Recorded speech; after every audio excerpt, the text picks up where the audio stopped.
আমাদের জীবন এটা কখনো এমন হয় ওয়াল্লাইলি ইদা সাজা, রাত যখন গাঢ় হয়, অন্ধকার হয়, ভারী হয়, কষ্টের কারণ হয়, হতাশা আমাকে চারিদিক থেকে ঘিরে রাখে, বিপদ চারিদিকে, এরকম একটা রাতের পর কি আসে? ভোর আসে। এবং কোন ভোর? সূর্য তার পরিপূর্ণ দীপ্তি নিয়ে, আলো নিয়ে আসে, যে আলোর মধ্যে আছে প্রাণ, আলোর মধ্যে আছে জীবন, এবং আলোর মধ্যে আছে আশা, প্রত্যাশা। হতাশা দূর হয়ে যায়। রাসূলুল্লাহ সাল্লাল্লাহু আলাইহি সাল্লামকে আল্লাহ তাআলা সে কথাই বললেন, ওয়াদ-দুহা ওয়াল-লাইলি ইযা সাজা। এই দুটো আয়াত ভূমিকা। আগে আল্লাহ তাআলা ভোরের কথা বললেন, ভোরের শপথ। দোহা মানে কিন্তু সাধারণ ভোর না। দোহা মানে হচ্ছে যখন সূর্য একটু উপরে উঠে যায়, এটা 8টা 9টার দিকে যদি হয়, তখন চারিদিকে আলোকিত, অথবা ধরেন 10টা, চারিদিকে তখন রৌদ্রের, সূর্যের মূল আলো যেটা কল্যাণ করে এবং আপনি ভিটামিন ডি পান, এরকম আলোটা তখন কি চারিদিকে ছড়িয়ে পড়ে। এমনকি জঙ্গলেও কোনো অন্ধকার থাকে না, প্রত্যেকটা কোনায় কোনায় কর্নারে তখন আলো ঢুকে যায়। এটা হলো দোহা। সলাতুদ দোহা আপনারা জানেন, দোহার নামাজ 8টা 9টা 10টা 11টার দিকে পড়া হয়। এটা দোহার টাইম, যখন ফুল লাইট নিয়ে সূর্য আসে। আল্লাহ সেই সূর্যের আলোর, দীপ্তিমান সূর্যের আলো এর শপথ করে আল্লাহ সুবহানাহু ওয়া তাআলা বলেছেন। এরপরে 3টা বাক্য আয়াত, মা ওয়াদ্দাআকা রাব্বুকা ওয়া মা ক্বালা ওয়ালাল আখিরাতু খায়রুল লাকা মিনাল উলা ওয়ালা সাওফা ইউতিকা রাব্বুকা ফাতারদা। 11টি আয়াতের মধ্যে প্রথম দুটো আয়াত ভূমিকা, এবং এরপরে 3টা আয়াত কি? রাসূলুল্লাহ সাল্লাল্লাহু আলাইহি ওয়াসাল্লামের জন্য সান্ত্বনা, আশা। মা ওয়াদ, কারণ আপনার রাত, জীবনে রাত, অন্ধকার, একটা কষ্ট। ওরা মনে করছে আপনি অসহায় হয়ে গেছেন, আপনার রব আপনাকে ছেড়ে দিয়েছে এবং আপনাকে আর সাপোর্ট করার মতো কেউ নাই। আপনি এখন বিপদে পড়বেন, নতুন কথা বলে আপনি নিজের বিপদ নিজেই টেনে নিয়ে এসছেন। যেমন তারা শুআয়ব আলাইহিস সালামকে লক্ষ্য করে বলেছিল, ইন্নাকা কদ কুনতা মারজুওয়ান ফিনা, তুমি তো আমাদের মাঝে খুবই একজন আশার লোক ছিলে, প্রত্যাশী। তোমাকে নিয়ে আমাদের কত কল্পনা ছিল, কত স্বপ্ন ছিল, কোনো আশা ছিল, তুমি এই হবা, তুমি সেই হবা, তুমি বড় ব্যবসা করবা, বড় চাকরি করবা, বড় পেশা জীবী হবা। আপনাদের সন্তানদেরকে নিয়ে যেমন আপনারা অনেক প্রত্যাশা করেন, হঠাৎ করে এই ছেলে না দাঁড়িয়ে রেখে দিছে, হঠাৎ করে মেয়ে হেজাব পড়া শুরু করে দিয়েছে, হঠাৎ করে মসজিদমুখী হয়ে গেছে, হঠাৎ করে কোরআন পড়ে, হঠাৎ করে হাদিস পড়ে, রাসূলের জীবনী পড়ে, কেমন যেন তাহাজ্জুদের নামাজ পড়ে। সবাই ঘুমিয়ে থাকে, আপনার ছেলে রাতের বেলা তাহাজ্জুদের নামাজ পড়ে আল্লাহর কাছে কাঁদে, মেয়ে তাহাজ্জুদের নামাজ পড়ে আল্লাহর কাছে কাঁদে। আপনি তাকে বিভিন্ন প্রোগ্রামে নিয়ে যেতে চান, সে বলে না বাবা আমি যাব না, এখানে হারাম জিনিস হয়। সে আপনাকে বলে তোমার ইনকামের মধ্যে হারাম আছে বাবা, তুমি ইনকাম হালাল করো, আদারওয়াইজ আমি তোমার খাবার খাবো না। আপনি অবাক হয়ে যান, এটা আবার কেমন কথা হলো?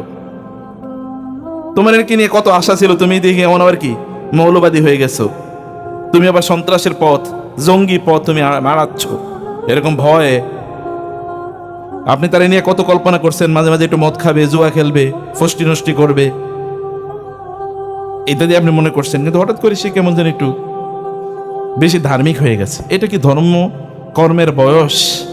আমরা তো মনে করি বুড়া হইলেই ধর্ম, বুড়ো হওয়ার আগে আবার ধর্মকর্ম কি? এখন তো জীবন উপভোগ করার সময়, জীবন ভোগ করবে, এরকম না পরিস্থিতিটা? রাসূল ইসলামকে নিয়েও তাদের অনেক, কারণ তিনি সমাজের সবচেয়ে ভালো মানুষ, তিনি সমাজের সবচেয়ে বিশ্বস্ত, পরম সত্যবাদী, কারো ক্ষতি করে না। মানুষের বিপদ হলেই তিনি এগিয়ে যান, যেখানেই কি সমস্যা সেখানেই তিনি সমাধান নিয়ে উপস্থিত হয়ে যান। এমন একজন মানুষ হঠাৎ করে কিসের আবার নতুন ধর্মের কথা বলছে, তাদের 360টি দেবতা, প্রত্যেকটা জিনিসের জন্য এক একটা দেবতা, কত মজা, আনন্দ আনন্দ আনন্দ। যেমন হিন্দু ধর্মে ফুর্তির অভাব নাই, আনন্দের অভাব নাই, কত ধরনের আনন্দ, পূজা মানি আনন্দ। এইরকম আনন্দ ফুর্তি বাদ দিয়ে এমন গান, নাচ, উৎসব, ছেলে মেয়ে একাকার হয়ে যাবে, একটু জীবনের ভোগ করবে, এগুলো সব বাদ দিয়ে তিনি আবার কিসের কথা বলেন? কেবল আল্লাহর ইবাদত করবে, হারাম প্রত্যাখ্যান করবে, জেনা ব্যভিচার ছেড়ে দেবে, একটু ফষ্টি নষ্টি করা ছেড়ে দেবে, এগুলো সব ছেড়ে দেবে। কেমন কথা বলছে? তারা মানতেই পারছে না। তারা তাকে চারিদিক থেকে জুলুম এবং অত্যাচার করা শুরু করে দিল। তার আপন আত্মীয় স্বজন তাকে প্রত্যাখ্যান করলো, তাকে ছেড়ে গেল। তার চাচা তার বিরুদ্ধে এবং তার চাচি তার পথে কাঁটা বিছিয়ে দেয়, তার চাচা তার শরীরে ওটের নাড়ি ভুড়ি ছিটিয়ে দেয়, তার চাচি তার ঘরের সামনে ময়লা আবর্জনার স্তূপ করে রাখে, সেখানে গর্ত তৈরি করে রাখে, তিনি যেন সেখানে পড়েন, আহত হন, তাকে গালিগালাজ করে, যেখানেই যায় সেখানে তাকে গালিগালাজ করে, অপমান করে, লাঞ্ছিত করে। এইরকম একটা সিচুয়েশনে আল্লাহ সুবহানাহু ওয়া তাআলা বলেন ওয়াদ্দুহা, ভোরের শপথ, রাতের অন্ধকার যখন চারিদিক থেকে ঘিরে ধরে তখনই কি আসে?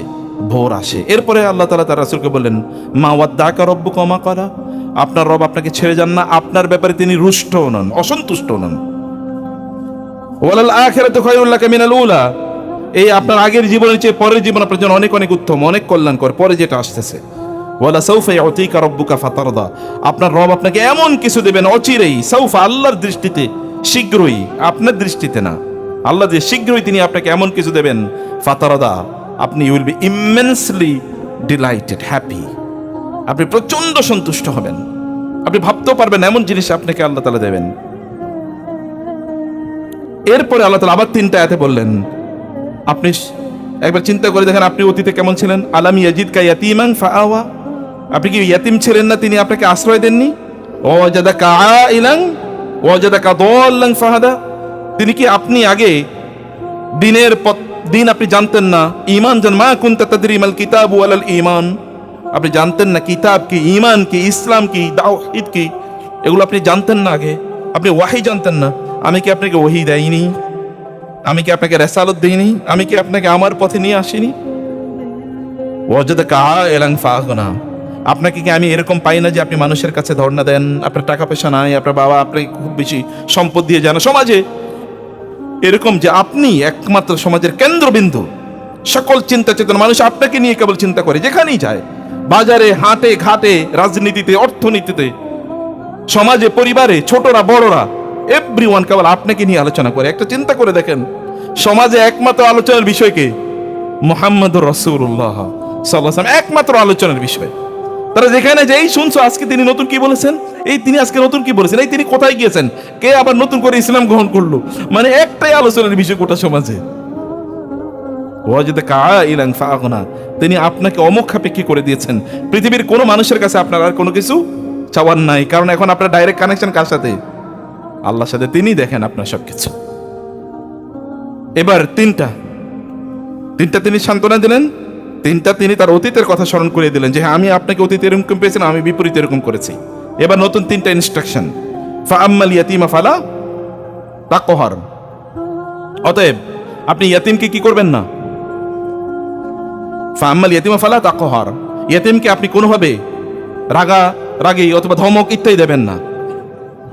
ওয়া আম্মাস সাইলা ফালা তানহার, আর যে আপনার কাছে চাইতে আসে তাকে আপনি ভাগিয়ে দেবেন না, দূরে সরিয়ে দেবেন না, তাকে যা পারেন, যতটুকু পারেন তাকে দেন। ও আম্মা বিনিয়ামাতি রাব্বিকা ফাহাদ্দিস, আল্লাহ যে আপনাকে নিয়ামত দিয়েছেন সেই নিয়ামতের শুকর আদায় করেন। তিনটা, প্রথমে 2টা ভূমিকা, 2টা, তারপরে 3টা করে আয়াত। 3টাতে 3টা জিনিস, প্রথম 3টাতে তার প্রতি নিয়ামত, দ্বিতীয় 3টাতে তার অতীতের কথা, তৃতীয় 3টাতে তিনি এখন ভবিষ্যতে কি করবেন।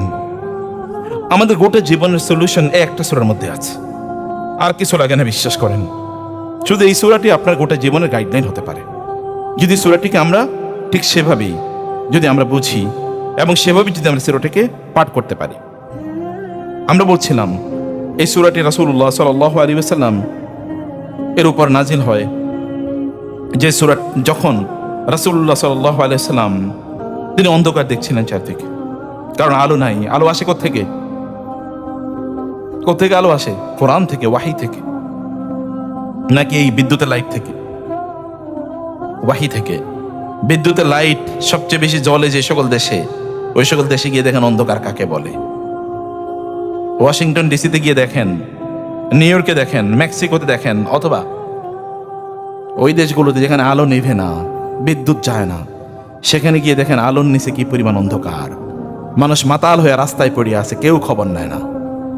আত্মহত্যা করে কেউ খবর নেয়, বাড়িতে যায় না, ব্যবসা করে আর মদের বারে গিয়ে মদ খেয়ে মাতাল হয়ে পড়ে থাকে। ওইখানে বাইজিরা বা নর্তকীরা তার সেবা করে। অসুস্থ হয়ে ওইখানে কে তার ট্রিটমেন্ট করবে, নোবডি নোজ, কেউ জানে না। সন্তানরা বড় হলে পিতামাতাকে প্রত্যাখ্যান করে অন্য জায়গায় চলে যায়, কোনো সম্পর্ক নাই কারোর সাথে কারো। স্বামী এবং স্ত্রী একই ফ্ল্যাটে থাকে, কিন্তু ভাড়া দেয় একজন আর খাবার কিনে আরেকজন। হোটেলে যায় দুইজন দুজনের বিল দিয়ে চলে আসে, কেউ কারে চেনে না। Nobody is for known, for none. Everybody for everyone. Everybody for him or her. সে তার নিজের জন্য। এরকম একটা সময়ে সভ্যতার কথিত সবচেয়ে বিকাশের যুগে এরকম অন্ধকার চারিদিকে, কোথাও শান্তি নাই, সর্বত্র অশান্তি। আপনার প্রচুর পরিমাণ বিশাল বড় ফ্ল্যাট, বিশাল বড় বাড়ি, বিশাল ইন্ডাস্ট্রি, প্রচুর পরিমাণ টাকা পয়সা, অনেক বড় পদে চাকরি করেন, তারপর আপনার কোনো শান্তি নাই। আপনার অনেক সন্তান, এরপরে একটা সন্তান আপনার দিকে তাকায় না। সন্তানের দিকে তাকানোর পরে মনে হয় তোদেরকে আমি জন্ম দিয়েই ভুল করছি। আছে কিনা এরকম? পিতামাতাদেরকে সন্তান বলে তুমি আমারে জন্ম দিছো কেন? স্বামী এবং স্ত্রী পরস্পরকে বলে তোমারে বিয়ে করে ভুল করছি। এই তো জীবন। তাহলে আপনি কি কোথায় আছেন? লাইটের মধ্যে তো আলো নাই, আলো তো অন্য জায়গায়। আল্লাহু নূরুস সামাওয়াতি ওয়াল আরদ, আউযু বিনূরি ওয়াজহিকাল্লাযী আশরাকাত লাহুয যুলুমাত। রাসূল সাল্লাল্লাহু আল্লাহর কাছে দোয়া করতেন, হে আল্লাহ, তোমার চেহারার আলো, এর কাছে আমি আশ্রয় চাই, যার কারণে সব অন্ধকার দূর হয়ে যায়। অন্ধকার দূর করেন কে? আল্লাহ তাআলা। অন্ধকার দূর করেন কে? কোরআন। অন্ধকার দূর করে কে? ইসলাম। ইসলামে এসে অন্ধকার দূর করেন। জাআল হক ওয়া যাহাকাল বাতিল ইন্নাল বাতিলা কানা যাহুকা লিতুখরিজান নাস মিনাজ যুলুমাতি ইলান নূরি বিইজনি রাব্বিহিম ইলা সিরাতিল আজিজিল হামিদ। আল্লাহ তাআলা কোরআন পাঠিয়েছেন এই মানুষকে আলোর পথে নিয়ে আসার জন্য, অন্ধকারের পথ থেকে বের করে নিয়ে আসার জন্য। রাসূলুল্লাহ সাল্লাল্লাহু আলাইহি ওয়াসাল্লামের কাছে এই কোরআন ঠিক অল্প কয়েক দিনের জন্য কোরআন আসেনি। তিনি মনে করেন অন্ধকার, তিনি মনে করেছেন অন্ধকার। আর আপনারা সর্বশেষ কবে কোরআন ধরছেন তার কোনো খবর নাই, তারপরে মনে করেন আপনি আলোর মধ্যে আছেন। তিনি কয়েকদিন কোরআন পান নাই, এ কারণে কয়েকটা বর্ণনা আছে এবং বর্ণনাগুলো সহি বিশুদ্ধ। তিনি পাহাড়ের উপরে গিয়েছেন, ওইখান থেকে ঝাঁপ দেবেন, আমি এই জীবন দিয়ে করবো কি, কারণ আল্লাহর কিতাব আমার কাছে নাই। হঠাৎ করে কেন আল্লাহ বন্ধ করে দিলেন? হি ডাজন্ট নো, বুঝতে পারছেন না কেন আমি কোনো ভুল করলাম না। তিনি কোনো ভুল করেন নাই, এটা আল্লাহর পক্ষ থেকে। কারণ আল্লাহর রাসূলের জীবন মানুষের জন্য 100 ভাগে কি আদর্শ। লাকাদ কানা লাকুম ফি রাসূলিল্লাহি উসওয়াতুন হাসানাহ। রাসূলের জীবনে তোমাদের জন্য রয়েছে পরিপূর্ণ আদর্শ, 100তে 100, 99% না ইভেন। অতএব এখানে এরকম হবে, আপনাদের আমাদের জীবন এরকম অন্ধকার আছে। কেউ আমাদেরকে পছন্দ করে না, কেউ আমাদের খবর রাখে না, কেউ আমাদের ভালো দেখতে পায় না, কেউ আমাদের কল্যাণ দেখতে পারে না, কেউ আমাদের সাথে সম্পর্ক রাখছে না। এবং বিপদ যেটা ধরি এইটাই কি, যেই ঢাল ধরি এই ঢালই ভাঙ্গে, যে ব্যবসা করি সেই ব্যবসায় যায়, যে চাকরি ধরি এই চাকরি হয় না, যেটাই করতে যাই সেখানেই বাধা। সব জায়গায় চক্রান্ত, ষড়যন্ত্র, প্রাসাদ ষড়যন্ত্র, সব জায়গায় চক্রান্ত। এরকম একটা জীবন, এমন একটা সময় অনেকের জীবনে আসে, অনেকের জীবনে আসে। হতে পারে আপনিও রাসূলুল্লাহ সাল্লাল্লাহু আলাইহি ওয়াসাল্লাম এর মতো অন্ধকার আপনি দেখছিলেন চারিদিকে। এবং এই সূরাটি 1000 বছর জুড়ে মুসলিমদের জন্য তার যত হতাশা, অবসাদ ইত্যাদির জন্য নিরাময় হিসাবে এটি কাজ করেছে। এই দিকে তাকিয়ে মুসলিমরা সান্ত্বনা খুঁজে পেয়েছে। আল্লাহ সুবহান শুরুই করলেন ওয়াদ্দুহা, প্রভাতের শপথ। রাতের অন্ধকার যখন, ওয়াল্লাইলি ইযা সাজা, রাতের অন্ধকার যখন চারিদিকে ছড়িয়ে পড়ে, তারপরে যে প্রভাত আসে, সেই প্রভাতের শপথ আল্লাহ সুবহানাহু ওয়া তাআলা করলেন। কোরআনে আল্লাহ তাআলা শপথ যখন করেন তখন বুঝতে হবে যেই জিনিসটি নিয়ে তিনি শপথ করেন এই জিনিসটি খুবই গুরুত্বপূর্ণ। আরবরা এটাকে খুবই গুরুত্বের চোখে দেখে, এখানে তিনি এটাকে দিয়ে শপথ করেছেন। আবার কোরআন শপথ করে ওই জিনিসটাকে আপনার কাছে গুরুত্বপূর্ণ তুলে ধরার জন্য, ওই জিনিসটি গুরুত্বপূর্ণ এই কারণে কোরআন শপথ করে। আমরা কেবল আল্লাহর নামে শপথ করতে হয়, অন্য কোনো কিছুর নামে শপথ করা শিরক। কিন্তু আল্লাহ সুবহানাহু ওয়া তাআলা তার নামেও শপথ করেন এবং তার সৃষ্টির নামেও শপথ করেন, কারণ তার জন্য তো আর শিরক তো আর আল্লাহর জন্য না, শিরক কার জন্য? ইবাদত আমাদের জন্য, ইবাদত তো আর আল্লাহর জন্য না। আল্লাহ ইবাদত করবেন, ইবাদত করব আমরা, কারণ আমরা মা'মুর, তিনি আমির, আমরা আবেদ, তিনি মা'বুদ, তিনি নির্দেশদাতা, আমরা নির্দেশ পালনকারী। আপনি যখন দেখবেন এমন একটা অবস্থায় মানুষের জীবনে দুটো দিক আছে। সকালবেলা আলো ঝলমলে সকাল, চারিদিকে প্রচুর পরিমাণ কর্মে ব্যস্ততা। যখনই সূর্য ওঠে অথবা সূর্য উঠবে এরকম অবস্থা যখন তৈরি হয় তখন কর্মচাঞ্চল্য তৈরি হয়, রাস্তাঘাটে ভিড় তৈরি হয়, স্কুল কলেজের সামনে গাড়ির ভিড় তৈরি হয়, মানুষ তার চাকরি, ব্যবসা বাণিজ্য, পড়াশোনা ইত্যাদির জন্য লোকেরা ছুটতে থাকে, বাজারগুলো সরব হয়, সব দিকে প্রাণের একটা বন্যা বসে। যখনই রাত হয়, রাত যত গভীর হয় ততই কি সব কিছু স্তমিত হয়, মানুষ ঘরের দিকে ফেরে, পাখিগুলো নেড়ে ফেরে, জঙ্গলের প্রাণীগুলো তারা ঘুমিয়ে পড়ে, সব কিছু নিস্তব্ধ হয়ে যায়।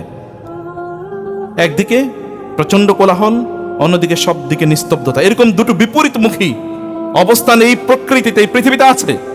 ইন্না ফি খালকিস সামাওয়াতি ওয়াল আরদ ওয়া ইখতিলাফিল লাইলি ওয়ান নাহার।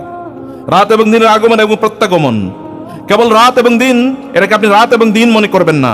এর মধ্যে আল্লাহ সুবহানাহু ওয়া তাআলার নিদর্শন আছে। কে রাত ঘটায়, কে দিন ঘটায়? তুমি বলে দাও। রাসূলকে আল্লাহ বলছেন, যদি আল্লাহ তাআলা ইন জাআলা লাকুমুল লাইলা সারমাদান ইলা ইয়াউমিল কিয়ামা মান ইলাহুন গায়রুল্লাহি ইয়াতিকুম বিনাহার ইয়াতিকুম বিলাইল। যদি আল্লাহ তাআলা রাতকে চিরস্থায়ী করে দেন তাহলে দিনকে নিয়ে আসবে, যদি দিনকে তিনি চিরস্থায়ী করে দেন তাহলে রাত তোমাদেরকে কে দেবে? ওয়া জাআলাল লাইলা সাকানাও, তিনি রাত তোমাদের জন্য সাকান, প্রশান্তির জায়গা বানিয়েছেন। সব কোলাহল, তখন আপনি ঘুমাতে পারেন। আলো নাই, তখন আপনি ঘুমাতে পারেন। আল্লাহ সুবহানাহু ওয়া তাআলা এমন তৈরি করে দিয়েছেন। ঠিক জীবনটা আমাদের এরকম স্ট্যাটিক না, জীবনটা এরকম পরিবর্তনশীল। আপনি গোটা জীবন জুড়ে কেবল শান্তিতে থাকবেন, কথিত সুখে থাকবেন, এটা কখনো হতে পারে। নিশ্চিন্ত থাকবেন, এরকম কখনো হতে পারে না। কখনো ভালো, কখনো মন্দ। এই উত্থান এবং পতন হবে।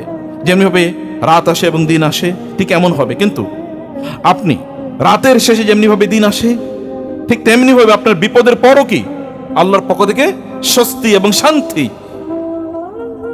এবং মুক্তি আসবেই। ইন্না মাআল উসরি ইউসরা, নট ইন্না বাদাল উসরি ইউসরা। আমরা বলি সুখের দুঃখের পরই, আল্লাহ তো পরই বলেন না, অনুবাদই ভুল। দুঃখের পরে না, দুঃখের সাথে। এটা বিল্ট ইন, অ্যাসোসিয়েটেড, কানেক্টেড, একসাথেই চলে। আপনি একটা দেখতে পান, আরটা দেখতে পান না।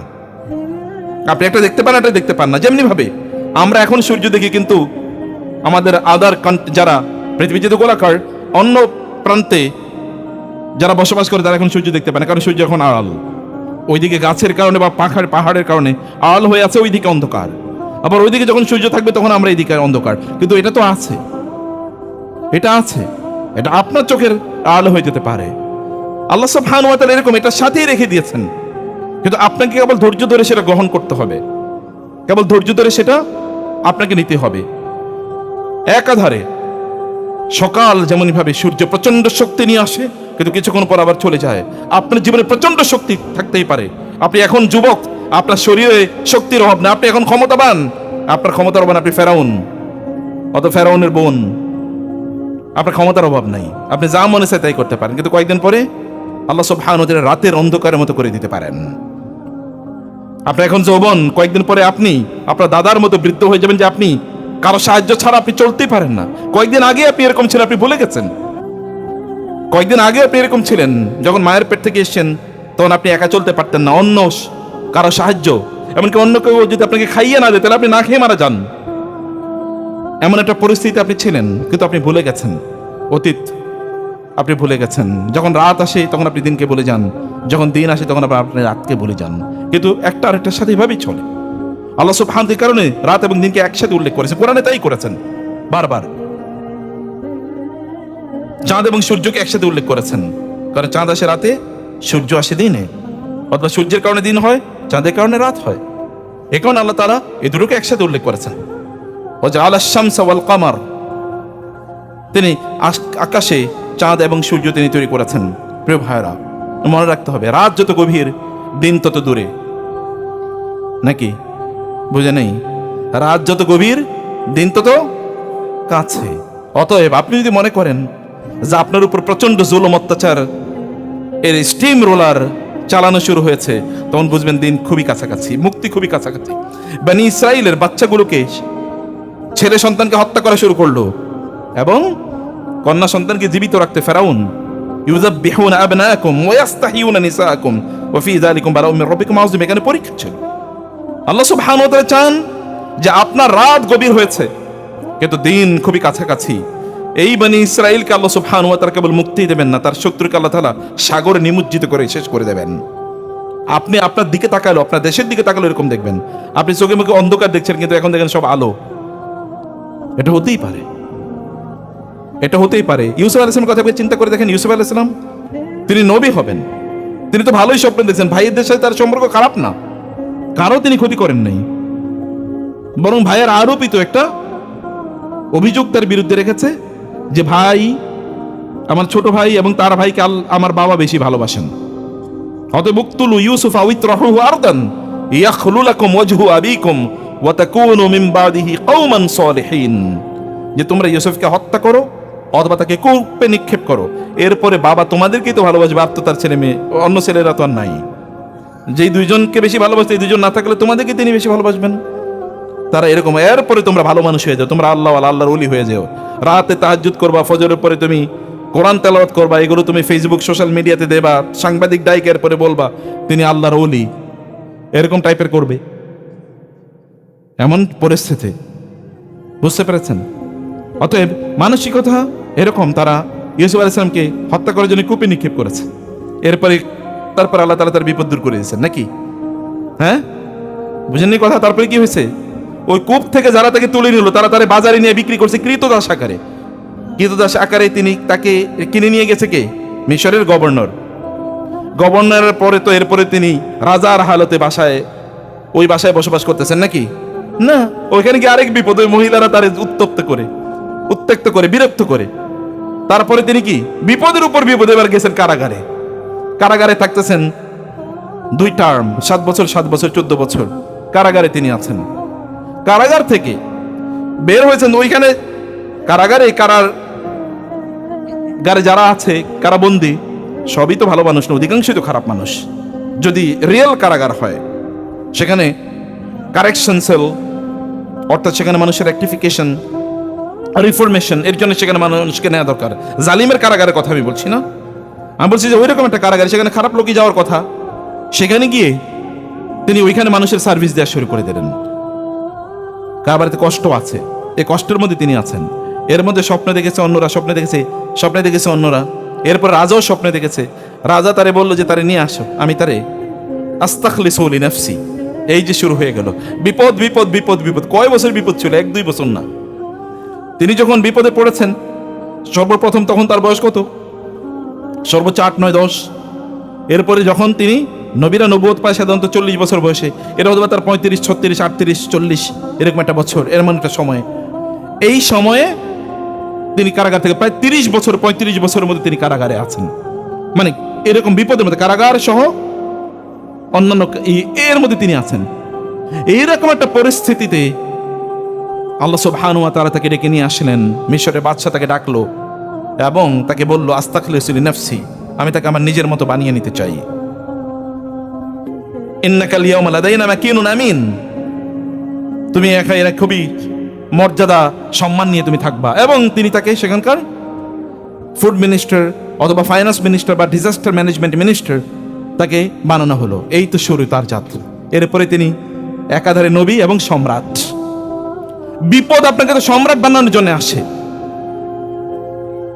মুসা আলাইহিস সালাতু ওয়াস সালামের মা মুসা আলাইহিস সালাতু ওয়াস সালামকে বাঁচানোর জন্য একটি বক্সের মধ্যে করে নীল নদে নিক্ষেপ করলেন। ওয়াওহাইনা ইলা উম্মি মুসা নাক আন আরদিহি ফাইযা খিফতি আলাইহি ফালকিহি ফিল ইয়ামি ওয়ালা তাখাফি ওয়ালা তাহজানি ইন্না রাদ্দুহু ইলাইকি ওয়াজাইলহু মিনাল মুরসালিন। قد أوتيت سؤلك يا موسى ولقد مننا عليك مرة أخرى إذا أوحينا إلى أمك ما يوحى أن اقذفيه في التابوت فاقذفيه في اليم فليلقه اليم بالساحل يأخذه عدو لي وعدو له وألقيت عليك محبة مني ولتصنع على عيني إذ تمشي أختك فتقول هل أدلكم على من يكفل فرجعناك إلى أمك كي تقر عينها ولا تحزن وقتلت نفسا فنجيناك من الغم وفتناك فتونا। الله سبحانه وتعالى মুসা আলাইহিস সালাতু ওয়াস সালামের ব্যাপারে বললেন, আমি তার মাকে এই সংবাদ পাঠালাম, তোমার সন্তানকে বক্সের মধ্যে ভরো, সমুদ্রে নিক্ষেপ করো।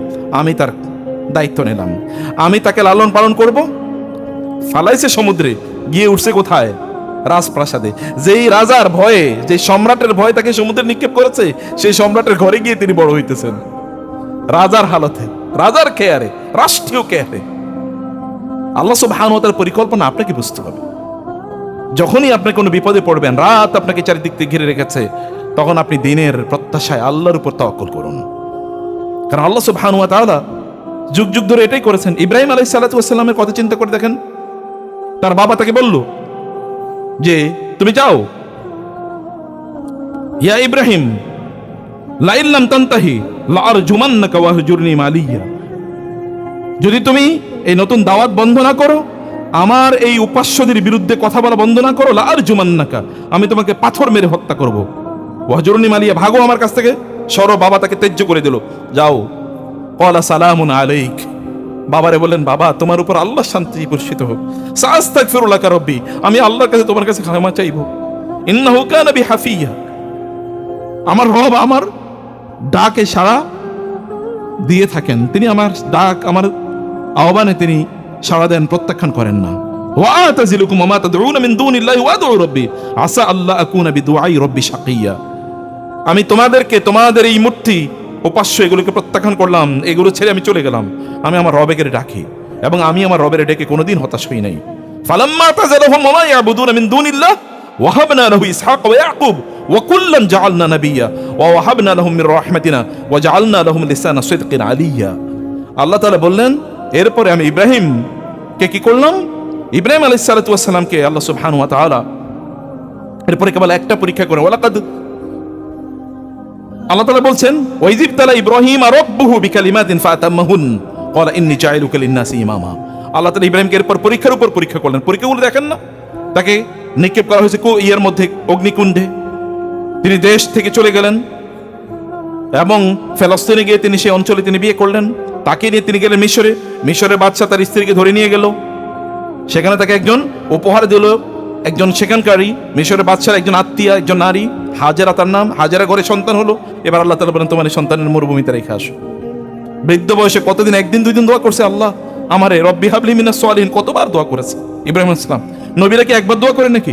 দোয়া কবুলের শর্ত হলে একই কথা বারবার বলা লাগে। দোয়া কবুলের শর্ত কি?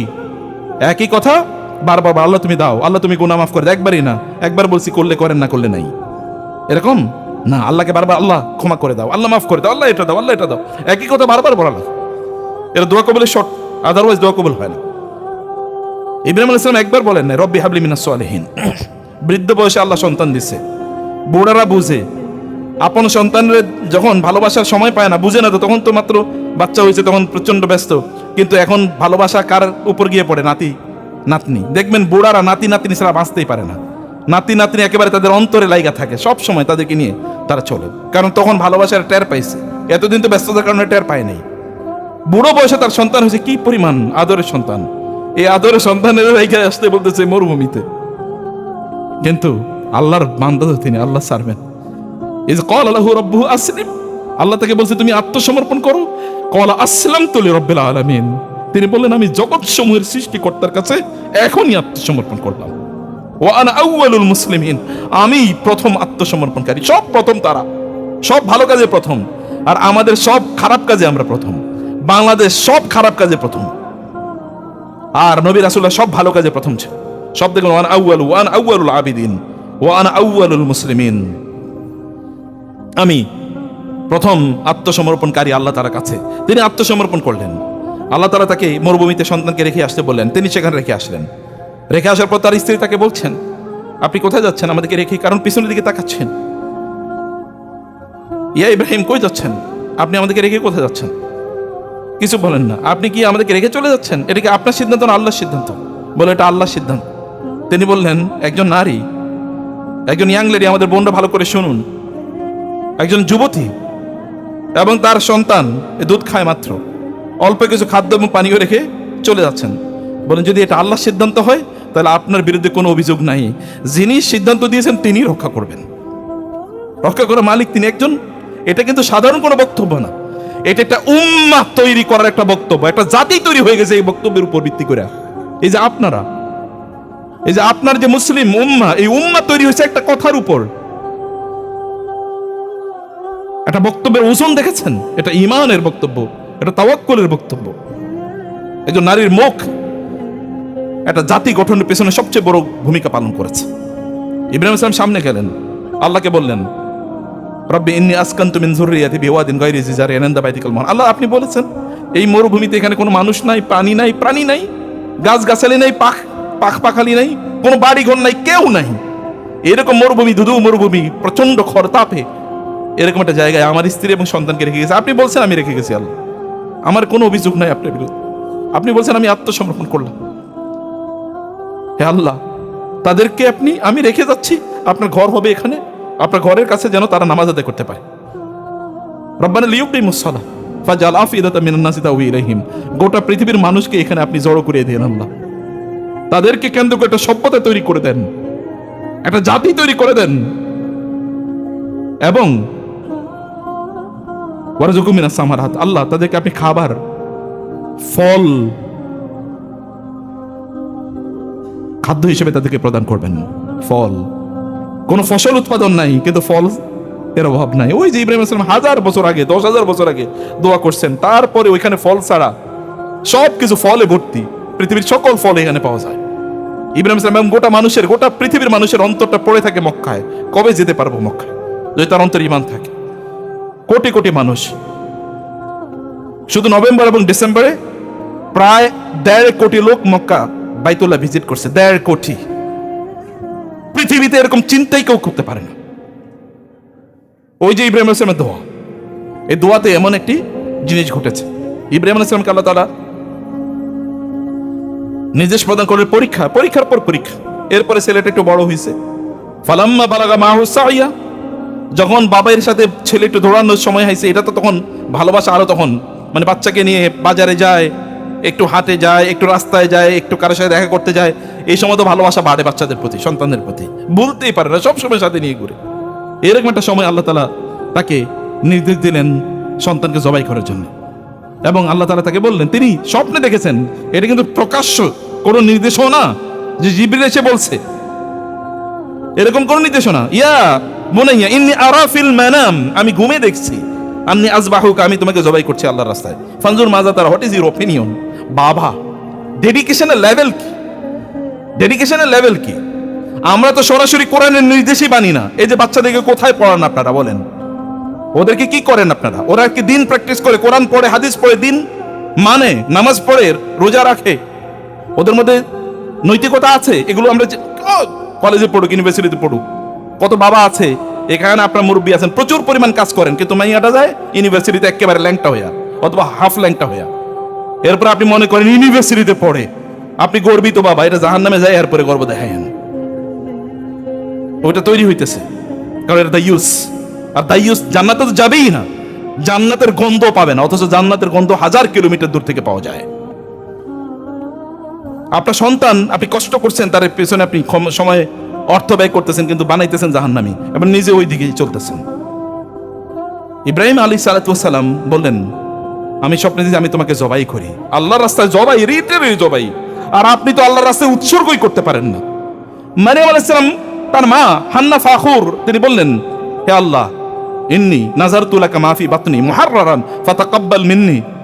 হে আল্লাহ, আমার পেটে একটা সন্তান আছে, আমি জানি না কি হবে, আমি আমার এই পেটের সন্তানই তোমার জন্য উৎসর্গ করে দিলাম। ফাতাকাব্বালাহা রাব্বুহা বিকাবুলিন হাসানিন ওয়া আনবাতাহা নাবাতান হাসানা ওয়া কাফফালাহা যাকারিয়া কুল্লামা দাখালা আলাইহা যাকারিয়াল মিহরাবা ওয়াজাদা ইনদাহা রিজকা قال يا مريم أن لك هذا قالت هي من عند الله إن الله يرزق من يشاء بغير حساب। মারিয়াম আলাইহিস সালাম এই ছোট বাচ্চারা যখন জন্ম নিল, তার নাম তিনি রাখলেন ইন্নী সাম্মাইতুহা মারিয়ামা, আমি তার নাম রাখলাম আল্লাহ মারিয়াম। বললেন, আল্লাহ আমি তো চাইছিলাম একটা ছেলে হবে, তাইলে তোমার ঘর বাইতুল মুকাদ্দাস এর সেবা করবে, কিন্তু আমি তো একটা মেয়ে জন্ম দিছি। আল্লাহ বললেন, আমি জানি তুমি কি জন্ম দিয়েছো, তোমার কি সন্তান হয়েছে এটা আমি জানি। ওয়ালাইসা যাকারু কাল উনসা, কিন্তু তোমারে বলে দিলাম তোমার এই মেয়ে এর সমান পৃথিবীর পুরুষরা না, তার মর্যাদা এরকম। আল্লাহ সুবহানাহু ওয়া তাআলা এই মারিয়ামের মাধ্যমে কাকে এনেছেন পৃথিবীতে? ঈসা আলাইহিস সালাতু ওয়াস সালামকে দেখেন না? আল্লাহর জন্য একটু কোরবানি করেছে মা, আর আল্লাহ সুবহানাহু ওয়া তাআলা এই মা এবং তার সন্তান এবং তার সন্তানকে এই পৃথিবীতে সবচেয়ে বড় আল্লাহর নিদর্শন বানিয়ে দিয়েছেন। ওয়া কালিমাতুহু আলকাহা ইলা মারইয়াম ওয়া রূহুম মিনহু। কোরআনে আল্লাহ সুবহানাহু ওয়া তাআলা ঈসা আলাইহিস সালামের কি পরিমাণ প্রশংসা কোরআনে। ক্বালা ইন্নী আবদুল্লাহি আতানিয়াল কিতাব ওয়া জাআলানি নাবিয়্যা। ঈসা আলাইহিস সালাতু ওয়াস সালামের কথা রাসূলুল্লাহ সাল্লাল্লাহু আলাইহি ওয়াসাল্লাম বলেছেন, কেউ যদি বলে লা ইলাহা ইল্লাল্লাহ, এরপরে আমানতু বিল্লাহি ওয়া কালিমাতিহি এবং আল কাহিরা মারইয়াম ওয়া রুহমিন, এটা যদি কেউ পড়ে তাহলে আল্লাহ সুবহানাহু ওয়া তাআলা সকল বিপদ আপদ গুনাহ ইত্যাদি মাফ করে দেবেন। ঈসা আলাইহিস সালাতু ওয়াস সালাম একজন মা, দাদি, নানি কেবল এতটুকু বলেছে, আমার পেটের সন্তানটাকে আমি উৎসর্গ করে দিতে চাই। আল্লাহ তাআলা তার পরবর্তী জেনারেশনকে এই পৃথিবীর শ্রেষ্ঠতম নবীদের একজন বানাইছেন। আপনারা আপনাদের সন্তানকে আল্লাহর জন্য সামান্যই উৎসর্গ করতে পারেন না, এতটুকুই করতে পারেন না। বিপদের পর বিপদ। ইব্রাহিম আলাইহিস সালাতু ওয়াস সালামের তিনি তার সন্তানকে জবাই করার জন্য নিষেধ হলেন। সন্তানকে বললেন, সন্তান বললেন, ইয়া আবাতি ফাল মা তুমার। বাপ যেমন ছেলেও তো তেমন। আপনি যদি বলেন আপনার ছেলে পথ বিপদে চলে গেছে, তাহলে আপনার নিজের দিকে তাকান, ছেলে মেয়ের দিকে তাকানো দরকার। আপনি কি করছিলেন? আপনার কোথাও রং পলিসি আছে। আদারওয়াইজ আপনার ছেলে মেয়ে আপনার কথা শোনে না, আপনার জন্য দোয়া করে না, আপনার মন মতো চলে না, এদের কারণে আপনাকে গালিগালাজ শুনতে হয়, আপনার কাছে প্রতিদিন তাদের বিরুদ্ধে নালিশ আসে। দায় আপনাকেই নিতে হবে। কুল্লুকুম রাইন ওয়া কুল্লুকুম মাসউলুন আন রাইয়াতিহি। তোমাদেরকে দায় নিতেই হবে, কারণ তুমি তোমার দায়িত্ব ঠিকমতো পালন করো নাই। ছোটবেলা তাকে মসজিদে নিয়ে যাও নাই, রাতে তাকে তাহাজ্জুদে দাঁড়া করিয়ে দাও নাই, তার কাছে আল্লাহর কিতাব তুলে দাও নাই, তার কাছে আল্লাহর নবীর গল্প বলো নাই। সে আদর্শ কোত্থেকে নেবে? সে তো আদর্শ নেবে ওই যে মাস্তানদেরকে, মিথ্যাবাদীদেরকে, লুটেরাদেরকে, ডাকাতদেরকে, তাদেরকে আদর্শ নেবে। তাদের জন্য জীবন দেওয়ার জন্য বুক চেতে দাঁড়িয়ে থাকবে, দিনের জন্য না। দিনকে সে, আল্লাহকে সে চিনবেই না। আল্লাহর নাম যতবার নেয় তার নেতার নাম তার চেয়ে বেশি নেয়, আছে কি না? আল্লাহর নাম যতবার নেয় তার চেয়ে, যতবার এরা আল্লাহর আর এদের নেতার নাম নেয়, ততবার যদি আল্লাহর নাম নিত এরা সবগুলো আল্লাহর ওলি হয়ে যেত। কিন্তু তারা আল্লাহ সুবহানাহু ওয়া তাআলার নাম তাদের মোহেও আসে না, কারণ আল্লাহ ওদেরকে বঞ্চিত করছে। আল্লাহ ওদেরকে সম্মানিত করতে চান নাই, আল্লাহ ওদেরকে সম্মানিত করতে চান নাই। আহমদ ইবনে হাম্বল রাহিমাহুল্লাহ রাতের অন্ধকার নামাজ পড়ে তারপরে বাসার দিকে যাচ্ছিলেন। এর মধ্যে দেখলেন যে একটা লোক রাস্তায় পড়ে আছে এবং গোংরাচ্ছে। তিনি মুখের কাছে কানটা নিলেন, দেখা যাচ্ছে আল্লাহ আল্লাহ আল্লাহ বলছে, কিন্তু মুখ থেকে গন্ধ। তিনি বুঝলেন এই লোক মদ খেয়ে মাতাল হয়ে পড়ে আছে। আহমদ ইবনে হাম্বল চিন্তা করেন করবেন কি, কিন্তু তিনি ভাবলেন যে মুখ থেকে আল্লাহর নাম বাইর হয়, যে মুখ থেকে আল্লাহর নাম বাইর হয়েছে, এই মুখটাতে একটু পানি দেওয়া দরকার। তিনি একটু পানি দিয়ে মুখটা ধুয়ে দিলেন, এরপর তিনি চলে গেলেন। সকালবেলা তিনি মসজিদে এসে তাহাজ্জুদের মানে ফজরের আগে, ফজরের সময় তিনি মসজিদে সবার আগে আসলেন। এই দেখলেন একটা লোক পাশে বসে কেবল আল্লাহর কাছে কাঁদছে, আল্লাহ মাফ করে দাও, আল্লাহ ভুল করছে মাফ করে দাও। তিনি ভাবলেন কে এই লোক, এত আগে আসলো এইভাবে আল্লাহর কাছে কাকুতি মিনতি করে বলে। তিনি একটু তাকিয়ে দেখলেন ওই যে মদখোর ওই লোকটা, ওই যে মদখোর ওই লোকটা, ওই যে মদখোরের মুখে আল্লাহর নাম এসেছিল। আর আহমদ ইবনে হাম্বল ওই যে আল্লাহর নামটাকে সম্মান করেছেন, এই কারণে আল্লাহ সুবহানাহু ওয়া তাআলা এই ব্যক্তিকে হেদায়েত দিয়ে দিয়েছেন, রাতের মধ্যেই ওদের দিয়ে দিয়েছেন। এবং আল্লাহকে এমনি ওলি বানিয়ে এনেছে, দেখেন না, আল্লাহর কাছে কাঁদতেছে, আল্লাহ মাফ করে দাও, ভুল করছি। আল্লাহ সুবহানাহু ওয়া তাআলার নাম মানুষকে এরকম করে দেয়। ওয়া ইযা কিলা লাহুম ইত্তাকিল্লাহ আখাযাতুল ইজ্জাতু বিল ইসম ফাহাসবু জাহান্নাম ইযা যুকিরাল্লাহু ওয়াজিলাত কুলুবুহুম। একদল লোকের আত্মাটা, তাদের অন্তরটা এরকম, আল্লাহর নাম উচ্চারণ করলে তাদের অন্তর কেঁপে ওঠে। ইব্রাহিম আলাইহিস সালাম তার সন্তানকে জবাই করার জন্য উৎসর্গ, মানে সন্তানকে জবাই করার জন্য তিনি প্রস্তুতি নিলেন। আল্লাহ তাআলা বলেন ওয়াফাদাইনাহু বিযিবহিন আযীম ক্বাদ সাদ্দাকতা রুইয়া ইন্না কাযালিকা নাজিল মুহসিনিন। হে ইব্রাহিম, তুমি তোমার স্বপ্নকে সত্যে বাস্তবায়ন করেছো, তোমার জবাই করার দরকার নাই, আমি জান্নাত থেকে তার বিনিময়ে অন্য কিছু জবাইয়ের ব্যবস্থা করে দিলাম। এবং তার ঘরে জন্ম নিয়েছে কে? মুহাম্মাদুর রাসূলুল্লাহ সাল্লাল্লাহু আলাইহি ওয়াসাল্লাম। এই ইসমাঈলের ঘরে জন্ম নিয়েছে মুহাম্মাদুর রাসূলুল্লাহ সাল্লাল্লাহু আলাইহি ওয়াসাল্লাম। প্রিয় ভাইরা বোনেরা, আপনি যখনই বিপদের মধ্যে পড়বেন তখন এরকম বিশাল বড় দিন আপনার সামনে এসে উদিত হয়, অনেক বড় দিন, অনেক বড় আলো আপনার সামনে উপস্থিত হয়। আলো আপনার দরকার, আলো ছাড়া মানুষ বাঁচতে পারে না। যে অঞ্চলে আলো কম ওই অঞ্চলে মানুষ আত্মহত্যা বেশি করে। আপনাদের বাসায় যদি বাচ্চাদেরকে দেখেন অন্ধকারের মধ্যে থাকে, লাইটটা একটু টিম টিম করে রাখছে, তাহলে বুঝবেন ওর মধ্যে অলরেডি শয়তানি ঢুকে গেছে। বুঝতে পেরেছেন? একটা অন্ধকারে বসে, অফিসে দেখবেন যেগুলো একটু কোনায় বসে থাকে, এরপরে একটু চিপা চাপায় বসে, দেখবেন ওগুলোই শয়তান দুষ্ট। আপনার যদি ইয়ে থাকে, স্পিরিট থাকে, আলোর মধ্যে, ফ্লাড লাইটের নিচে থাকবেন, আলোর মধ্যে থাকবেন আপনি, প্রচুর আলো, একেবারে স্পষ্ট আলো, মানে হচ্ছে মানুষের সামনে থাকবেন আপনি। কোনা কি চাই কি, একেবারে সন্তান যদি, আপনার সন্তান যদি কম্পিউটারটা অথবা তার কোনো ডিভাইসে একটু আড়াল করে রাখে, তাহলে বুঝবেন অলরেডি শয়তানি ঢুকছে, শয়তান অলরেডি তারা ক্যাপচার করে ফেলছে। এটা করা যাবে না, প্রকাশ্য সামনে রাখুন। আলোর মধ্যে মানুষ ভালো থাকে। আলো অন্ধকার এর সাথে কি আসে? ক্ষতি আসে। আপনি দেখেন না সূরাতুল ফালাকে আমরা দোয়া করি না, ওমিন শাররি গাসিকিন ইযা ওয়াকাব। গাসিক মানে রাতের ভয়াবহ অন্ধকার, ক্ষতিকর। ইযা ওয়াকাব, যখন সে তার ক্ষতির প্রভাব চারিদিকে বিস্তার করে দেয়। সেখান থেকে আল্লাহর কাছে আশ্রয় চাইতে আল্লাহ সুবহানাহু ওয়া তাআলা আমাদেরকে বলেছেন, প্রিয় ভাইরা, রাতের অন্ধকার বাড়ে শেষের দিকে। এটাকে সুবহে কাযেব বলে আপনারা জানেন। আপনি মনে করছেন কি আলো, কিন্তু আসলে অন্ধকার। তখন অন্ধকার আরও বাড়ে। অন্ধকার রাতের শেষের দিকে বাড়ে, তার মানে আলো একটু পরে, কিছুক্ষণ পরে সুবহে সাদেক হবে। অতএব আপনি যদি অনেক বেশি টেনশনে থাকেন, তাহলে আপনাকে কংগ্রাচুলেশন, আপনার সামনে বড় মুক্তি অপেক্ষা করছে। আপনার যদি গত বছর খারাপ যেয়ে থাকে, তাহলে এই বছর অনেক ভালো যাবে, আপনাকে কংগ্রাচুলেশন, নো প্রবলেম। কেবল আপনাকে আল্লাহ সুবহানাহু ওয়া তাআলা এর প্রতি ঈমান আনতে হবে। আপনার সাথে কেউ যদি বিট্রে করে, আত্মীয়স্বজন, বন্ধু বান্ধব, ভাই বোন, তাইলে মনে রাখবেন ইউসুফ আলাইহিস সালাম ভাই বোনের ষড়যন্ত্র এবং চক্রান্তের পরে সম্রাট হয়েছেন। আপনার যদি চাচা জেঠারা আপনার কাছে বিরোধিতা করে, তাহলে মনে রাখবেন যে চাচা জেঠারা বিরোধিতা করেছে শুআয়ব আলাইহিস সালাম, নূহ আলাইহিস সালামের বিরুদ্ধে, কিন্তু তারা সর্বশ্রেষ্ঠ নবী। আপনি যদি বাবা আপনার বিরোধিতা করে থাকে বা সন্তানরা বিরোধিতা আপনার করে থাকে, তাহলে মনে করবেন ইব্রাহিম আলাইহিস সালামের বাবা তার বিরোধিতা করেছে। তিনি শুধুমাত্র একজন নবী নন, শ্রেষ্ঠতম নবী না, তিনি হচ্ছে মুসলিম উম্মার বাবা। মিল্লাত আবিকুম ইব্রাহিম, তোমাদের জাতির পিতা তিনি। তিনি হুয়া সাম্মাকুমুল মুসলিমিন, তিনি তোমাদের নাম রাখছেন মুসলিম। আমরা মুসলিম, এটা নাম রাখছেন কে? ইব্রাহিম আলাইহিস সালাতু ওয়াস সালাম। আপনি যদি আপনার ঘর থেকে, আপনার এলাকা থেকে বিচ্যুত হয়ে থাকেন, আপনাকে দেশ থেকে তাড়িয়ে দেওয়া হয়েছে, তাহলে মনে রাখবেন এই দেশের মালিক আপনি হবেন। রাসূলুল্লাহ সাল্লাল্লাহু আলাইহি ওয়াসাল্লামকে ওরা দেশ থেকে তাড়িয়ে দিয়েছিল। মদিনায় গিয়ে তিনি হয়েছেন প্রেসিডেন্ট। তার 8 বছর পরে মক্কাবাসীরা তাকে স্বাগত জানিয়েছে, মক্কা তার কাছে আত্মসমর্পণ করেছে। এটা ন্যাচারাল হিস্ট্রি, এরকমই ঘটে। কেবল আপনাকে সত্যপন্থী হওয়া লাগবে, কেবল আপনাকে হকের পথে, সত্যের পথে থাকতে হবে, এতটুকুই। এটা যদি না হয় তাহলে আপনি হবেন না। আমরা তো বলি আমাদের দেশে সবাই জালেম, মাজলুমও জালেম, জালিমও জালেম, সবাই জালেম। জালিম আগে শক্তি থাকার কারণে জুলুম করছে, এখন মাজলুমরা আবার যখন তাদের শক্তি হয়েছে তখন আবার তারা জুলুম করা শুরু করে দিয়েছে। সবই জালেম ঘুরে ফিরে, কারণ ঈমান নাই ভিতরে, কারণ ঈমান নাই, আখলাক নাই, চরিত্র নাই। এই কারণে আপনি শক্তির অভাবে মাজলুম, শক্তি পাওয়ার পরে আপনি নিজেও জালেম। আপনি দেখবেন আপনি ছোটবেলায় মাজলুম ছিলেন এলাকায়, এখন আপনি এলাকায় সবচেয়ে বড় জালেম। ছোটবেলায় আপনি মাজলুম ছিলেন, আপনাকে অনেকে অনেক জুলুম অত্যাচার করছে, এখন আপনি শক্তি, টাকা পয়সা হয়েছে, এখন আপনি সবাই ছড়ি ঘুরাইতেছেন। এরকম আছে কিনা? আমি দেখছি বহুত, আপনারা আমাদের চেয়ে বেশি দেখেছেন, কিন্তু চোখ মেললে এটা দেখতে পাবেন আপনি, প্রিয় ভাইরা। এই কারণে একটু ভিতরে এসে, ভিতরে কিন্তু প্রচুর জায়গা আছে, আপনি একটু চেপে চেপে বসবেন, কোনো আওয়াজ করবেন না কাইন্ডলি। প্রিয় ভাইরা, রাসূলুল্লাহ সাল্লাল্লাহু আলাইহি ওয়াসাল্লাম বলেছেন, যখন তোমাদের কোনো বিপদ হয়, তখন তোমরা আমার প্রতি যে তোমাদের বিপদ আছে, এই বিপদ, আমার প্রতি যেই বিপদ ছিল, এই বিপদের কথা তোমরা স্মরণ করো, তাহলে আল্লাহ সুবহানাহু ওয়া তাআলা তোমাদের বিপদগুলো দূর করে দেবেন। রাসূলুল্লাহ সাল্লাল্লাহু আলাইহি ওয়াসাল্লামের কাছে কিছুদিন ওহী আসা বন্ধ হয়, তিনি অস্থির হয়ে গিয়েছেন। আমি আগেও বলেছি, আবারও বলি, কিন্তু আমাদের কাছে তো ওহী নাই। আমাদের কাছে কি আছে? ওহী আছে নাকি? আমাদের কাছে যে রবীন্দ্রসঙ্গীত আর রবীন্দ্রনাথ, তাই না? ঠাকুর, রবি ঠাকুর।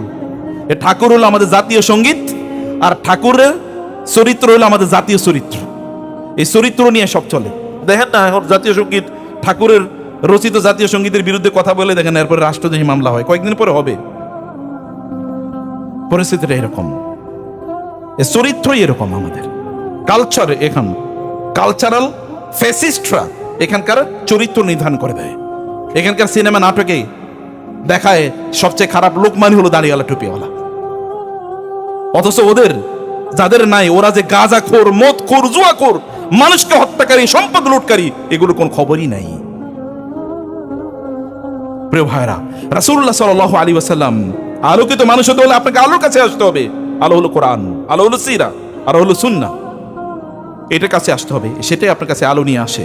আল্লাহ রাসূল সাল্লাল্লাহু আলাইহি ওয়াসাল্লাম তিনি প্রশান্তি খুঁজছিলেন কোরআনের মাঝে, আল্লাহর পক্ষ থেকে আগত ওহীর মাঝে। তার জন্য তিনি অস্থির, তার রাতে ঘুম হয় না, দিনে তিনি অস্থির হয়ে আছেন। কিন্তু আমাদের অস্থিরতা কমে না। অস্থিরতা কমানোর জন্য ফেসবুকে ঢুকি, অস্থিরতা আরো বাড়ে। তা কমানোর জন্য এরপরে সিনেমা দিই, অস্থিরতা আরো বাড়ে। এরপরে আমরা কি গান শুনি, তারপরে অস্থিরতা আরো বাড়ে। এরপরে মদ খাই, অস্থিরতা আরো বাড়ে। এরপরে আত্মহত্যা, এরপরে ফার্স্টেশন, এরপরে আর ভাল লাগে না। যুবকদের একটা নতুন বক্তব্য বাইরেছে, ভাল লাগে না কিছু। ভাল লাগে না, তোমার ভাল লাগবে কিভাবে মিয়া? তুমি তো ভালো লাগার জায়গায় আসছো নাকি? যারা দিনের পথে আছে দেখো তাদের ভালো লাগা কোথায় আছে। পুরো অস্তিত্ব জুড়ে তাদের পরিতৃপ্তি, প্রশান্তি। প্রশান্তি, সুখ, এটা এমন একটা জিনিস, এটা সাধারণ মানুষের ভাগ্যে জোটে না। এটা একটা অসাধারণ জিনিস, অসাধারণদের ভাগ্যে এটা জোটে, যারা আল্লাহ সুবহানাহু ওয়া তাআলা এর সাথে সম্পর্ক রাখেন। আপনার এমন কোনো মানুষ নাই যে মানুষের জীবনে কোনো সুখ সমস্যা নাই। যদি সমস্যা ছাড়া কোনো মানুষ থাকতো এই পৃথিবীতে, তাহলে তার নাম হতো মুহাম্মাদুর রাসূলুল্লাহ সাল্লাল্লাহু আলাইহি ওয়াসাল্লাম। কিন্তু তার জীবনে কষ্ট সবার চেয়ে বেশি। কেমন কষ্ট? ছোটবেলায় জন্মের আগে বাবা মারা গেছে, জন্মের 5 বছর পরে মা মারা গেছে, এরপরে দাদা মারা গেছে হলো 8 বছর পর, এরপর তিনি ইয়াতিম, কেউ নাই চারিদিকে।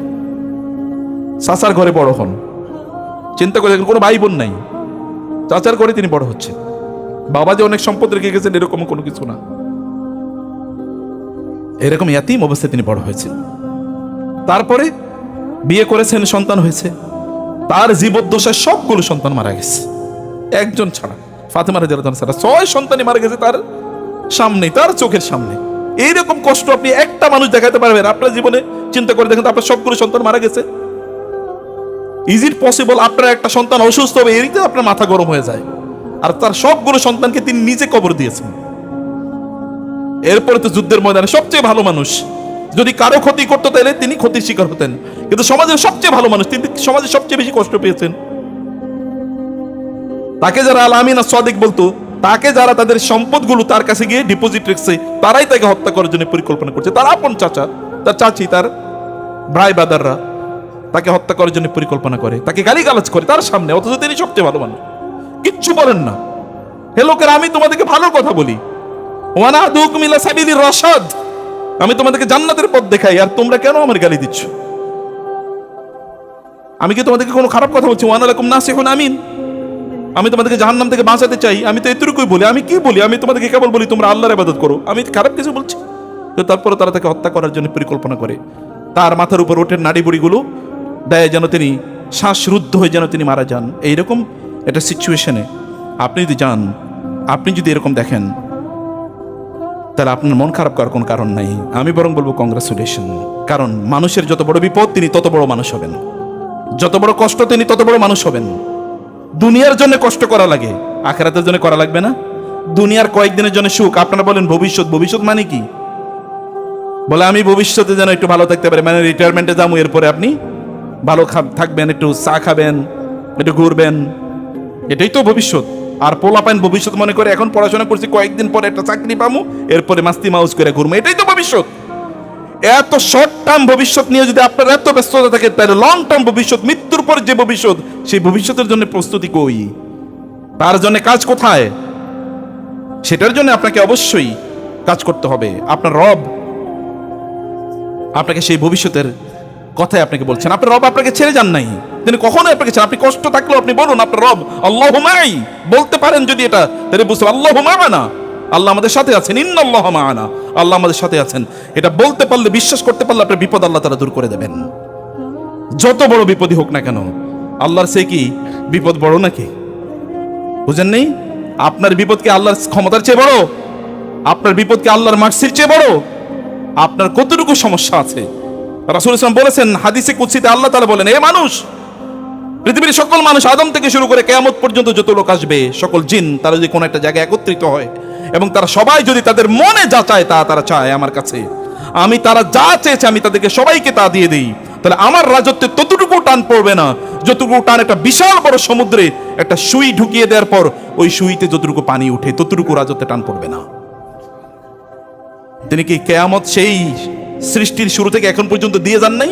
কোথাও তার শর্টেজ আছে, কত কমতি আছে? বলছে নাকি যে আমার তোমার জন্য এখন বাজেট নাই, বাজেট কম, এবার স্যার একটু বাজেট কম, এটা তিনি বলেছেন না? অভাব নাই তো, তিনি সব তৈরি করে রেখেছেন। আমাদেরকে ইকোনমিস্টরা শিখাইছে, ভুয়া ইকোনমিস্টরা, যে পৃথিবীতে রিসোর্স হচ্ছে লিমিটেড, মিথ্যাবাদী। ওরা মিথ্যা কথা বলে তারপরে সব সম্পদ লুট করে নিয়ে যেতে চায়। ওই যে যেমন ভেনেজুয়েলা দখল করতে চায় হলো কে? ট্রাম্প, কারণ ওইখানে প্রচুর তেল আছে, পৃথিবীর সবচেয়ে বেশি তেলের ভান্ডার ওইখানে, দখল করতে চায়। এই হচ্ছে লুটেরা।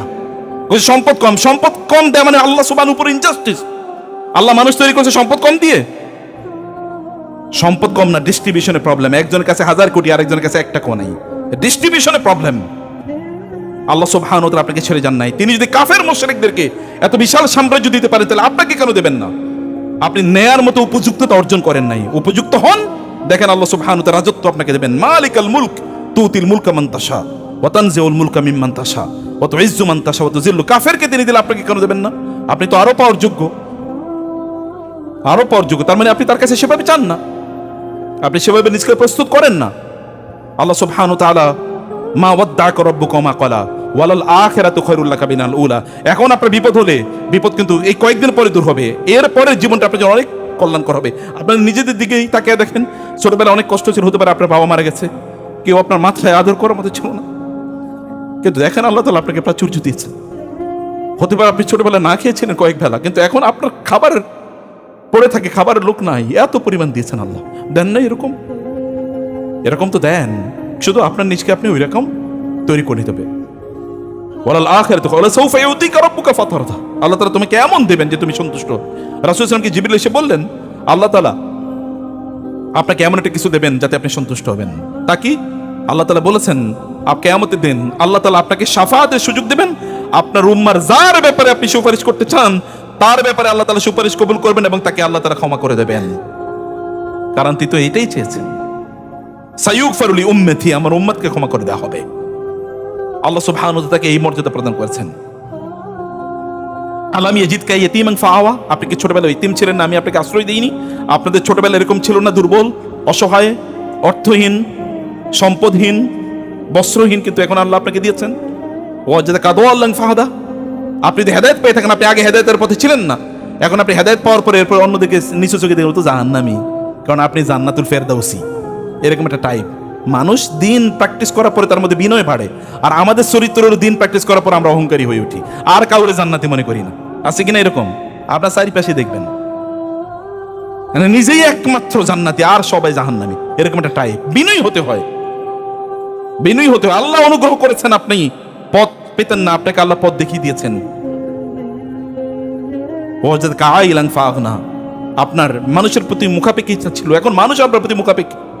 প্রিয় ভাই, এই জন্য দিনী এখানে আলেমরা যারা আছেন, কেউ যদি আপনাদের কাছে দিন জানতে চায় তাহলে অহংকার দেখায়েন না। বহুত আলেমরা দেখেন না, মাহফিলে, মসজিদে ইত্যাদি গিয়ে তার কথাবার্তা শুনলে মনে হয় যে অহংকারে ফাইটা পড়ে, তার সাথে দেখাই করা যায় না, কথাই বলা যায় না। কি অহংকার! সেলিব্রিটি, সেলফি তোলার জন্য প্রায় টাকা দেওয়া লাগে, এরকম একটা ভাব। কথা বলার জন্য 10-12 দিনের অ্যাপয়েন্টমেন্ট নেওয়া লাগে। দিনই আপনার ব্যস্ততা আছে, দ্যাট ইজ রিয়েল যদি হয় সেটা, কিন্তু ফেক ব্যস্ততা আপনি কেন তৈরি করেন? দাম বাড়ানোর জন্য। দাম আল্লাহর কাছে বাড়ছে কিনা সেটা দেখেন। মানুষের যদি আপনার কাছে প্রয়োজনীয়তা থাকে তাহলে আল্লাহ কৃতজ্ঞতা আদায় করুন যে মানুষকে আল্লাহ তাআলা আপনার মুখাপেক্ষী করেছেন, আপনাকে মানুষের মুখাপেক্ষী করেন নাই। ফাআম্মাল ইয়াতীমা ফালা তাকহার, অতএব ইয়াতীমদের ধমক দিয়েন না, তাদের মাথায় হাত বুলিয়ে দেন। জিজ্ঞেস করেন, আপনিও ইয়াতীম ছিলেন এবং ইয়াতীম হবেন, আপনার সন্তানও ইয়াতীম হয়ে যেতে পারে, তখন কি হবে? ওয়াম্মা সাইলা ফালা তানহার, কেউ যদি চায় তাহলে তাকে ধমক দিয়ে তাড়িয়ে দেন না।